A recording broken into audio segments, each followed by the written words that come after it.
మళ్ళీ ఎప్పుడు వస్తావు? నువ్వు ఎప్పుడు రమ్మన్నా అప్పుడు వస్తూనే ఉంటా.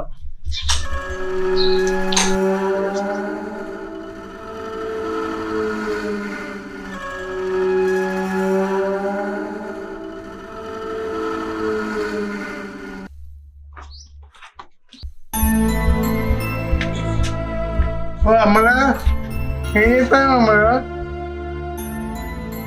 ఏంటిది? అయినా నువ్వు ఇప్పుడు ఎందుకు వచ్చినావు? అమ్మలు ఇవన్నీ పుట్టినరోజు కదా, అందుకే కొత్త బట్టలు తెచ్చినాయి. ఏంది గా డ్రెస్సా?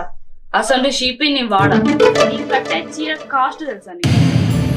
నేను బట్టలు చూస్తాను కష్టపడి తెచ్చింది పుట్టినరోజు. నువ్వేం కష్టపడ్డావు? నీకేం శాతం అవుతుంది?